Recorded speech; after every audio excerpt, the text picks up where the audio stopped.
Hey y'all, welcome back. Today we're checking out the history of the Glastonbury Festival and also the top 10 Glastonbury controversies, I think.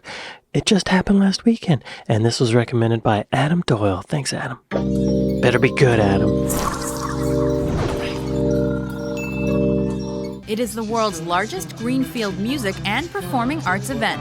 Welcome to WatchMojo.com, Really? and today we're taking a look at the history of the Glastonbury Festival. Okay. The origins of the Glastonbury Festival of Contemporary Performing Arts can be traced back to 1970s Hilton Pop, Blues, and Folk Festival. This Okay, so the official name is the Glastonbury Festival of Contemporary Performing Arts. Okay. can be traced back to 1970s Hilton Pop, Blues, and Folk Festival. This Okay. musical event was organized by Michael Eavis at Worthy Farm in England.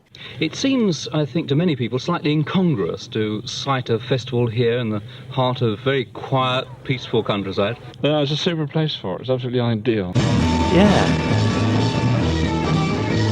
And included performances by Stackridge and T-Rex. The next Okay, yeah, seems ideal. Of course, I gotta say this reminds me of Woodstock, which I think happened the year before. But a big field, yeah, cheap land, room to move. You can't do that downtown London, right? It'd be expensive. year, Eavis rented the farm to a group headed by Andrew Kerr that wanted to hold a free music festival based around the ethics of the hippie movement. The event stayed true to that spiritual mentality with the creation of a pyramid stage constructed along energy lines believed to be associated with historical monuments. The festival was known as the Glastonbury Wow. Fair. Though to the hippies, the Glastonbury Fair has been a time of peace and happiness to everyone, there have been certain aspects of it that have disturbed what they call the straight society. That's just about everyone but themselves. And it featured Are those people standing at the base of this pyramid stage and going, oh, with their hands up? Y'all, this is like what Woodstock wishes it was. I feel like Woodstock wanted something like this, but it was just chaos. Not chaos, but, you know, it was wild party. This looks more like humanity getting together and celebrating love. But also, this stage looks really dangerous. If someone were to fall down the front of it, it looks like not much softer of a fall than falling straight down. Looks a little scary. What they call the straight society. That's just about everyone but themselves. and it featured musical performances by Fairport Convention and David Bowie. Other art forms such as dance, poetry, and theater were also on display. After several smaller and less organized events in the 1970s, Eavis took control of Glastonbury in 1981. The campaign for nuclear disarmament's involvement with the festival attracted politically minded artists such as Hawkwind and New Order to play.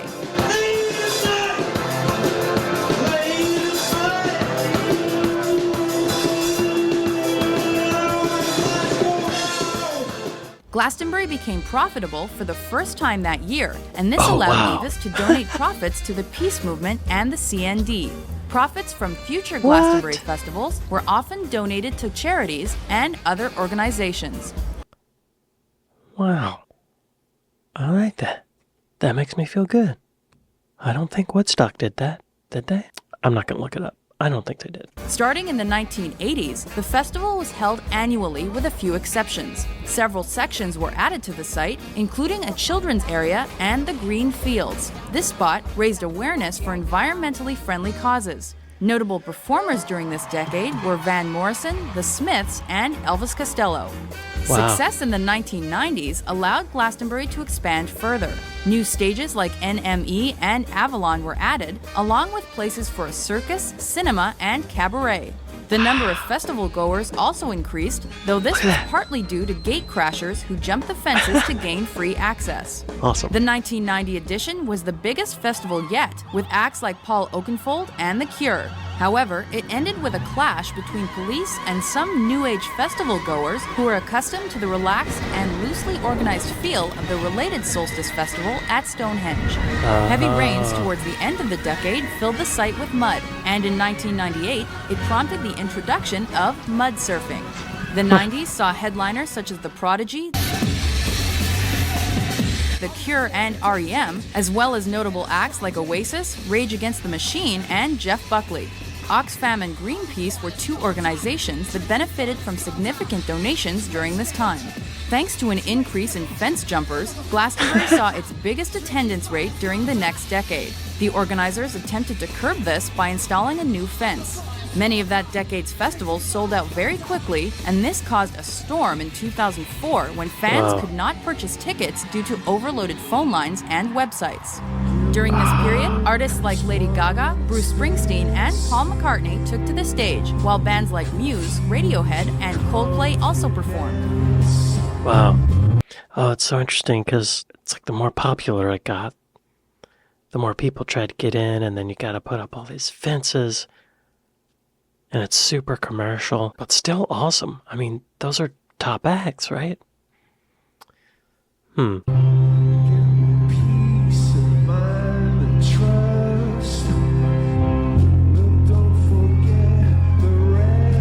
2008, controversy arose when hip-hop artist JayZ was announced as a main headliner.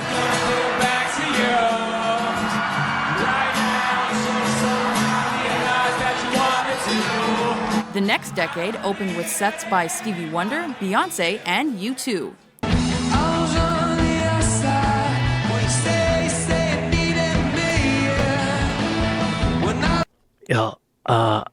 This is a weird sight. I've never seen JayZ play the guitar or sing, and I don't know what he's playing on the guitar. 2008, controversy arose when hip-hop artist JayZ Doesn't look like he's really playing. was announced as a main headliner.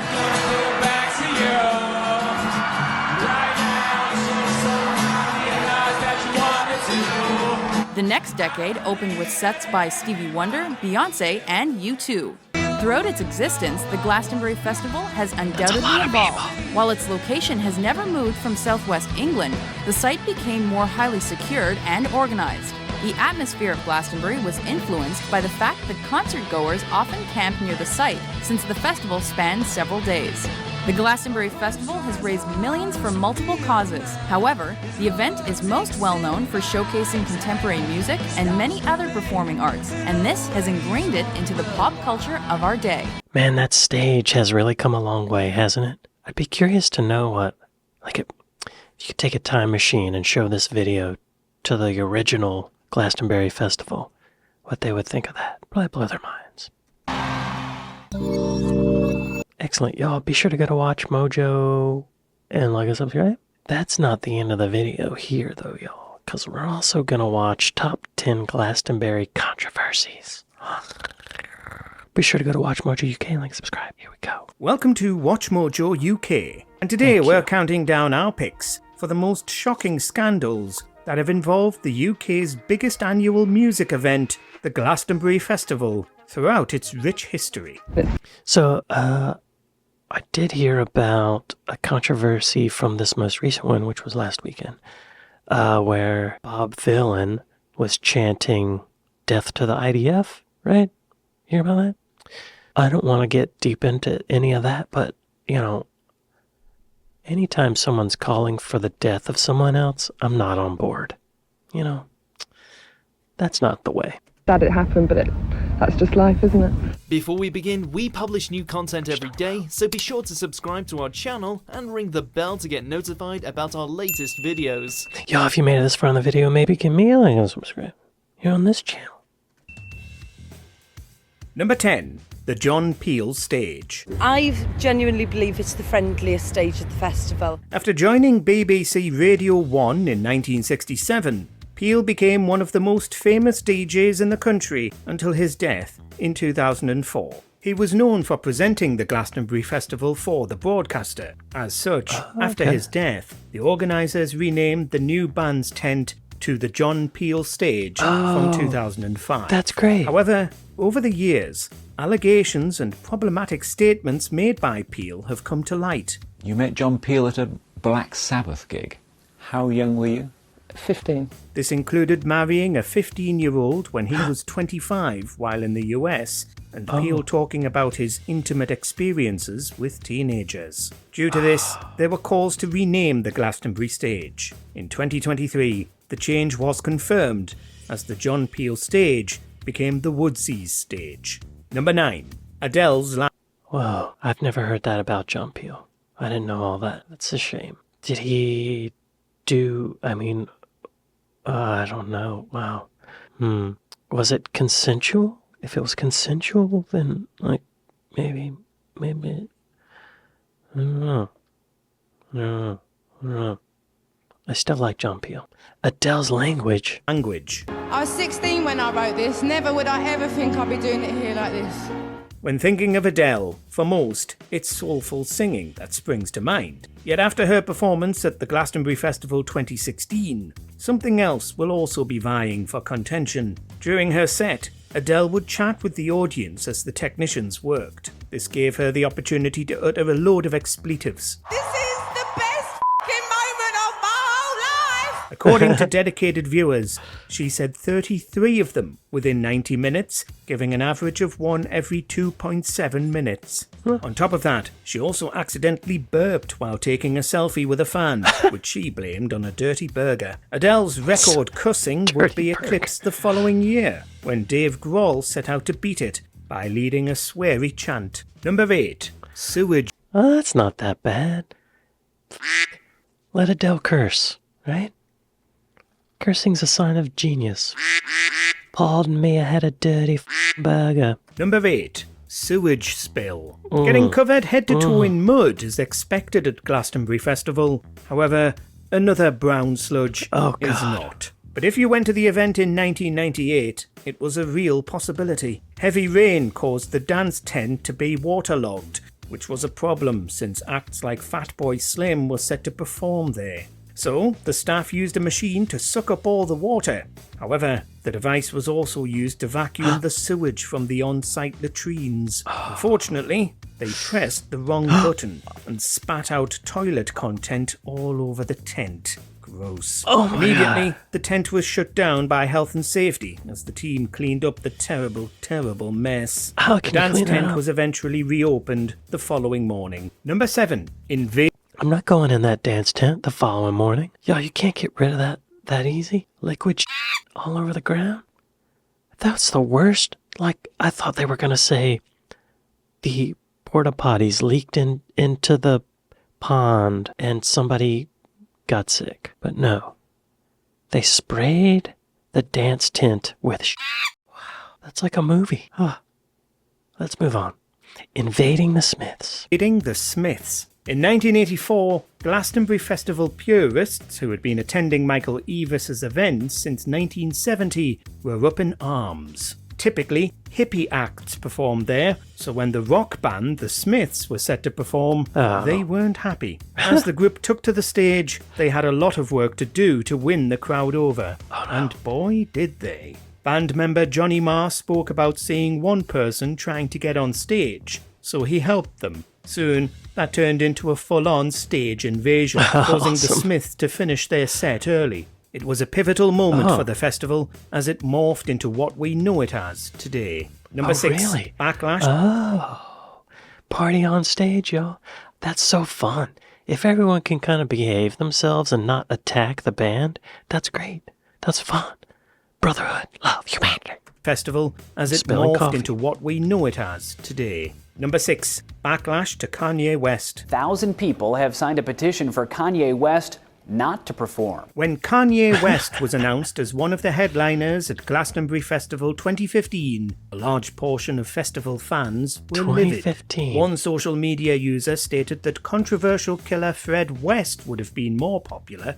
Before the rapper had gone down the far-right rabbit hole, he was hated as the headliner for specialising in hip-hop, which the audience felt was against the festival's roots. A petition was even launched to ban West, attracting over 130,000 signatures. Some took it way too far and sent organiser Emily Eavis death threats. Regardless of the backlash, West still performed. He later admitted he was frustrated with his performance as he forgot lyrics and experienced comedian Simon Brodkin's stage crashing. Number 5, Rising. Oh, that's not part of the show. That's him crashing the Later stage. admitted he was frustrated with. Yeah, 2015. I don't think he had been talking about, all the stuff he talks about now. I don't think he had become the Kanye West that we know today. But they were just upset because he's a hip-hop artist. Surprised at that. Huh. I'm actually surprised that more hip-hop wasn't at Glastonbury before then, you know? Number 5. Rising costs. Seemingly, for every year that passes. While we have no plans to do so, the thought of selling our organs to afford Glastonbury tickets gets a little louder. Firstly, the cost of getting here was a lot more expensive, and we had to kind of factor that in. After all, the entrance fee has been increasing significantly. For 2025, tickets cost £378.50, including a £5 booking fee. That's a rise of 68% in the last 10 years, and a far cry from the £87 cost in 2000. Drinks and other goodies have also shot up in price. Oh, I bet. 2024, a bottle of Prosecco was an eye-watering £42. Even the cost of a pint would make Londoners wince at £7. It was recommended by others that budgeting £20 per day on food or £100 for the whole event was necessary. Sadly, the reality is quite different as ticket prices soar and festivals around the UK are forced to cancel. Number 4, the battle of... Yeah, that sucks. That's a feeling. When you go to something like that, you want to feel like you're getting a good deal, but you never do. And they have a monopoly on what you can buy. It seems really unfair. You know, the vendors. I know at Coachella, which happened this past whenever, I don't know, the food was crazy expensive. I saw a video of someone buying like a couple tacos and a drink, and it was $30 or something like that. Ridiculous. $12 bottle of water. Makes me angry. I get it. Number 4, the Battle of Yeoman's Bridge. The title of this fight sounds more like something that happened during one of the world wars. Yet instead, the Glastonbury Festival in 1990 was the location. For a few years, all went well. But in 1990, violence erupted between the travellers and the security guards. New Age travellers, who Michael Eavis had let stay for free during the event and had a long history with the festival, clashed with on-site security, causing a massive fight to erupt. Emily Eavis stated that from her family home, she saw Molotov cocktails being launched. It's unclear what triggered the battle, as both sides pointed the finger at the other. Regardless, cars were destroyed, as £50,000 worth of damage was caused, resulting in 235 arrests. Yeah, all I see is a massive convoy of vehicles, most of which are probably not fit to be on the road. This massive scandal created further tensions between the Eavis family and locals, leading to the 1991 iteration being cancelled. Number 3. Really? Damn. Wow. Yeah. I could totally see this happening. The hippies come, the new age people come, they're like, yeah, man, it's all cool, it's all cool. But then the festival's so huge that they gotta hire security. And then security's like, we gotta search your vehicle or whatever. But the hippies are like, you didn't do this last year, just be cool, man. And the police are like, well, we gotta search it. Just be cool, we gotta search it, let us search your car. And then it just escalates, right? That's how it happens. It was probably over nothing. Just misunderstandings, right? Yeah, that sucks. Number 3, JayZ headlining. Before Kanye West, fans and musicians were up in arms with JayZ being announced as a headliner at Glastonbury Festival 2008. It's believed, as well as a string of bad weather at recent events, the outrage impacted sales for the event as tickets were unusually still available days after being released. Oasis's Noel Gallagher, who's never shied away from stating his mind, publicly slated the decision to book JayZ and claimed having hip-hop at the festival was wrong. So JayZ answered Gallagher's criticism in an emphatic way. When he appeared on stage, he began with a montage of people insulting his booking. Then he launched into a cover of the Oasis classic Wonderwall. Number 2. You know, he has to pay them for playing that song, so that's kind of funny. Good for him. Hip hop at the festival's wrong? I don't know. I don't like that sentiment. I see where he's coming from. It's like not the traditional whatever, but still music, right? Number 2. The Fence. Even without a ticket, there were still hundreds trying, and in this case, succeeding to get in. Everyone knew someone who claimed they had a relative who used a ladder to jump over the fence to get into Glastonbury Festival for a fraction of the entry fee. Well, after incidents of the event having far too many people, resulting in Evis being fined for breaking his licence in 2000, things changed in 2002. After the 2001 event was cancelled over safety concerns, especially in the wake of the 2000 fatal crush at Denmark's Roskilde Festival, a massive £2 million security upgrade was installed around the perimeter, including a £2 million fence? Mammoth 3.6 metre super fence that cost £1 million. As well as stopping people from climbing the fence, it was also installed to block those attempting to dig underneath. Number 1. The 19... Wow. Damn. Yeah. It's so crazy how it's gone from this hippie, everyone's welcome kind of festival thing to this tight security, people breaking in, commercialization.